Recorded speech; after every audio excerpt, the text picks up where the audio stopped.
Hello everyone, let's start again.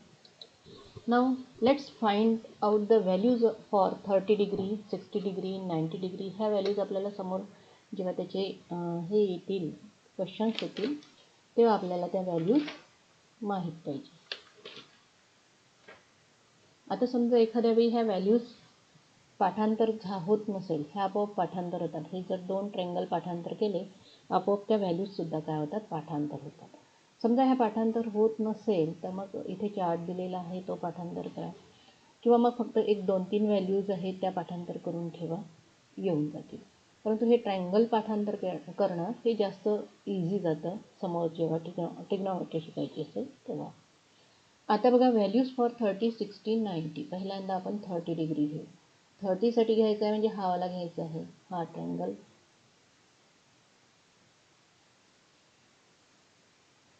हा वाला triangle घ्यायचा आपल्याला 30 डिग्रीचा. मग 30चे अपोजिट कोण आहे, ही आहे. ॲडजसंट कोण आहे, हे आहे. आणि हायपोटेन्यूज कोण आहे, 2 आहे. अपोजिट 1 आहे, ॲडजसंट 2 आहे. आणि हायपोटेन्यूज कोण आहे, सॉरी, अपोजिट कोण आहे, 1 आहे. ॲडजसंट √3 आहे आणि हायपोटेन्यूज 2 आहे. मग आता साईन 30 म्हटलं तर साईन म्हणजे अपोजिट अपॉन हायपोटेन्यूज, तर मग व्हॅल्यू किती येईल, अपोजिट 1 आहे अपॉन हायपोटेन्यूज 1/2. मग कॉस 30 जर घेतला तर कोणता येईल, ॲडजसंट अपॉन हायपोटेन्यूज म्हणजे √3/2. टॅन 30 घेतला म्हणजे अपोजिट अपॉन ॲडजसंट म्हणजे 1/√3. आता ह्या जर व्हॅल्यू लिहिल्या तर याच्या उलट केलं तर ह्या व्हॅल्यू येतात. साईन 30चा कॉसेक 30 इनवर्स आहे म्हणजे 2/1. सेकचा 2/√3 आणि कॉटचा काय होईल आहे, √3/1 म्हणजेच √3. याला सुद्धा असं 2. आता बघा साईन 60साठी करू. आता हा 60 घेतला तर 60ची अपोजिट आता ही होईल, ॲडजसंट ही होईल, 1 होईल ॲडजसंट. अपोजिट कोणती होईल, √3 होईल, ॲडजसंट 1 होईल आणि हायपोटेन्यूज 2च राहील. मग साईन 60 घेतला तर √3/2. कॉस 60 घेतला तर 1/2, 1/2. आणि टॅन 60 घेतला तर √3/1. Opposite upon adjacent. आता याच्या उलट कॉसेक 60 2/√3. त्यानंतर सेक 60 2/1 आणि कॉट 60 1/√3. आता समजा तुम्हाला तुमचं चुकलं की बरोबर आहे हे जर पाहायचं असेल तर याच्या ह्या कोणत्या दोन व्हॅल्यूज सारख्या येतात ते बघा. त्याच्यावरून लक्षात येईल टॅन 30 आणि कॉट 30 या दोन व्हॅल्यूज सारख्या येतात.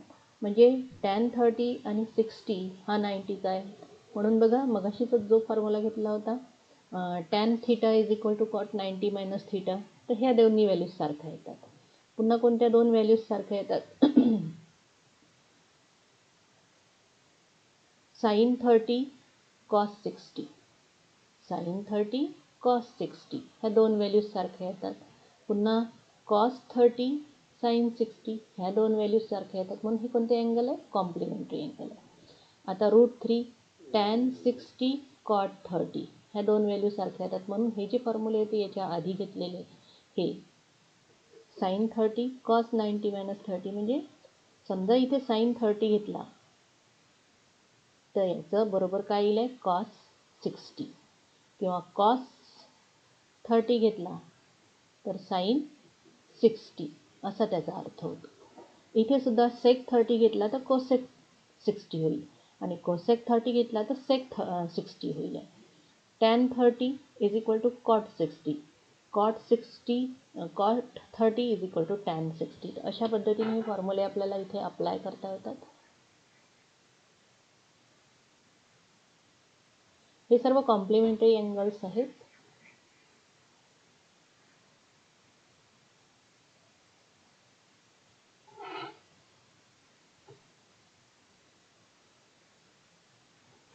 आता इथे 45साठी पाहू आपण. 45मध्ये दोन साईड्स कॉन्ग्रंट असतात, 1 1 आणि हा हायपोटेन्यूज आहे √2. साईन म्हटलं तर अपोजिट साईड. आता 45 कोणती, हाही अँगल घेतला तरी चालतो किंवा हाही अँगल घेतला तरी चालतो, कोणताही एक. तर मग अपोजिट म्हटलं तर अपोजिट साईड 1 येते, हायपोटेन्यूज √2. कॉस 45 घेतलं तर ॲडजस्टंट साईडही 1च येते आणि अपॉन √2. आणि tan 45 घेतला तर काय येईल आहे, tan म्हणजे opposite side upon adjacent side, 1/1 is equal to 1. आता बघा याच्या विरुद्ध केलं तर √2 इन्व्हर्स केलं √2/1. याच्या इन्व्हर्स केलं तर √2/1 आणि याच्या इन्व्हर्स केलं तरी 1च येतो. आता ह्या ज्या व्हॅल्यूज आहेत या पद्धतीने आपण लक्षात ठेवला तरी होतात. तुमच्या पुस्तकामध्ये चार्ट दिलेला आहे त्यांनी लक्षात ठेवलं तरी होतात. आणि फक्त राहिल्या कोणत्या, साईन 0 इज इक्वल टू 0 नाही कॉस. याच्यातली एक व्हॅल्यू जरी लक्षात ठेवली तर बाकीच्या सर्व लिहितात. तर कॉस 0 इज इक्वल टू 1 ही लक्षात ठेवा. कॉस 0 जर 1 असेल तर साईन 0 0 होते. मग कॉस 0 1 आहे तर इथे साईन 90 1 होते. हे बघा हे इन्व्हर्स 1. हे दोघंजणं 0 आहे, हे दोघंजणं 1 आहे. हे दोघंजणं 0 आहे, हे दोघंजणं 1 आहे. तर अशा पद्धतीने तुम्ही लक्षात ठेवू शकता.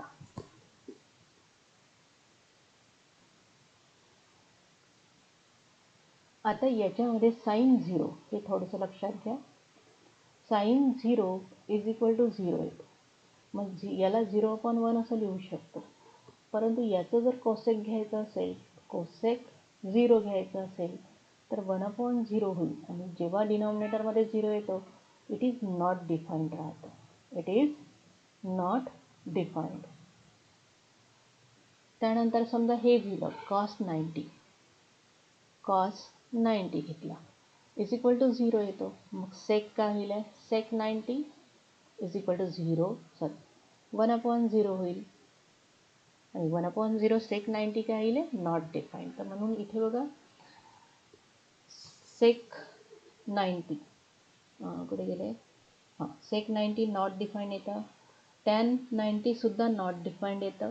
Tan 90 not defined. साईन एक फॉर्म्युला इथे येतो पुन्हा, sine upon कॉसचा.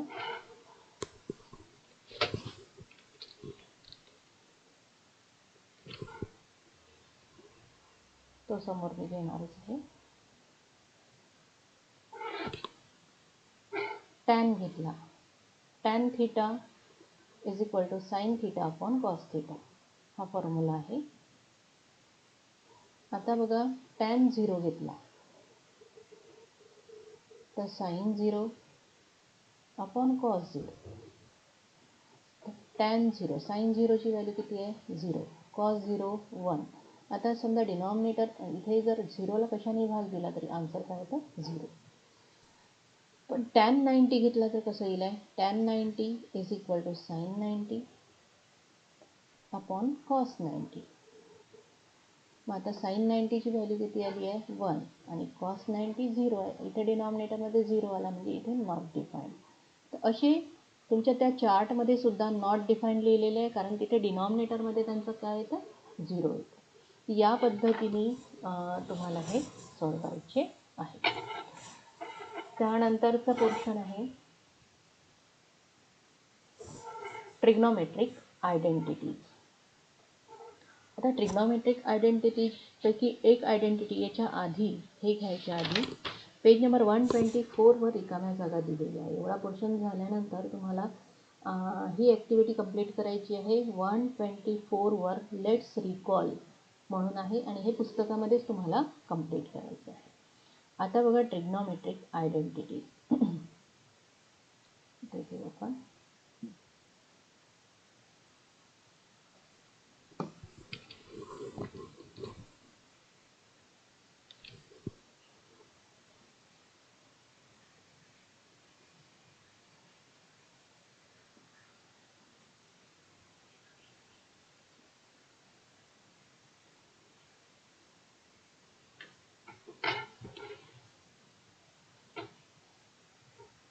now trigonometric identities are three.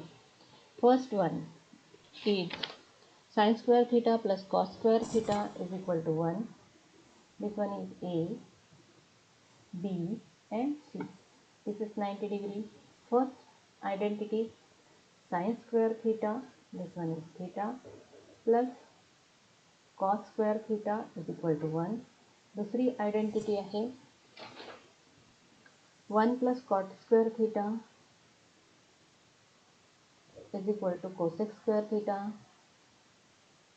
and third one is 1 plus tan square theta is equal to cot square theta.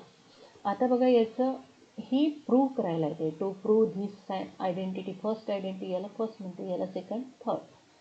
हा आयडेंटिटी म्हणजेच हे जे फॉर्म्युले आहे हे पाठांतर करायचे असतात. मग आता याला प्रूव्ह कसं करायचं? पहिल्यांदा in this triangle angle B is equal to 90 degree, therefore we can apply Pythagoras theorem.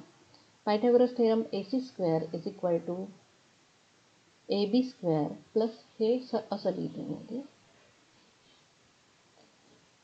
AB square plus BC square is equal to AC square. आता बघा राईट हँड साईडला 1 आहे, इथे जर डिवायडेड बाय AC स्क्वेअर केला तर इथे 1 येतो. मग यालाही करायचा, मग dividing each term by AC square. That means AB square upon AC square plus BC square upon AC square is equal to AC square upon AC square. आता याला असं लिहितं AB upon AC whole square plus BC upon AC whole square is equal to AC square cancel 1. AB upon AC, थीटाच्या समोरची बाजू आहे AB आणि AC hypotenuse, opposite side upon hypotenuse म्हणजे sine theta square. BC upon AC, BC adjacent side आहे, AC hypotenuse आहे म्हणजे कोणता? Cos theta is equal to 1. यालाच आपण sine square theta plus cos square theta is equal to 1. ही झाली पहिली आयडेंटिटी, त्याचा प्रूफ. तुमच्या याच्यामध्ये हे वाला प्रूफ मी सोडवून दिलेला आहे. क्वेश्चन कशा पद्धतीचा येईल तेही सोडवून दिलेलं आहे. दुसरी आयडेंटिटी बघा कशी सोडवायची. आता बघा दुसरी आयडेंटिटी आणि तिसरी आयडेंटिटी सोडवायची असेल तर तुम्हाला पहिल्या आयडेंटिटीचा उपयोग करून सोडवावी लागते.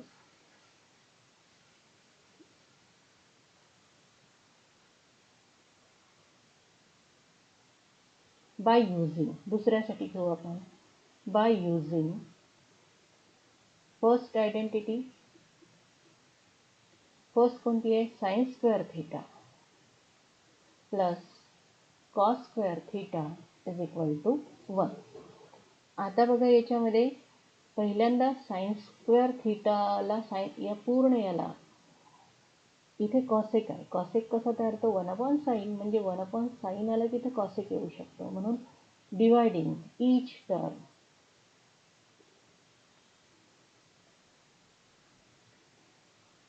each term by sine square theta. मग इथे sine square theta upon sine square theta plus cos square theta upon sine square theta is equal to 1 upon sine square theta. Sine square theta cancel 1 plus याला असं लिहू आपण cos theta upon sine theta whole square is equal to 1 upon sine theta whole square. 1 plus cos theta upon sine theta cot square theta is equal to 1 upon sine theta म्हणजे cosec square theta. Square बाहेर आहे, 1 plus cot square theta is equal to cosec square theta. ही झाली दुसरी identity. तिसरी prove करायची आपल्याला. पुन्हा त्याच पद्धतीने सोडवायचं. पहिल्यांदा साइन स्क्वेअर थीटाने डिवाइड केलं, आता कॉस स्क्वेअर थीटाने करू. By using first identity, dividing each term by cos square theta. Sine square theta upon cos square theta हे तिसऱ्यासाठी plus cos square theta upon cos square theta is equal to 1 upon cos square theta. आता sine theta याला असं लिहू आपण sine theta upon cos theta whole square plus cos square theta 1 upon cos theta whole square. Sine theta upon cos theta म्हणजे tan square theta plus 1 is equal to 1 upon cos म्हणजे sec 1 upon cos म्हणजे sec theta आणि त्याला square आहे म्हणून सेक square theta आणि म्हणून formula तर 1 plus tan square theta is equal to sec square theta. या पद्धतीने तीनही आयडेंटिटीज तुम्हाला प्रूव्ह करायला येऊ शकतात. तीनही एका वेळी येणार नाही, एकच येईल. त्यानंतर इथे किती वेळ झाला पाहते मी, इथे स्टॉप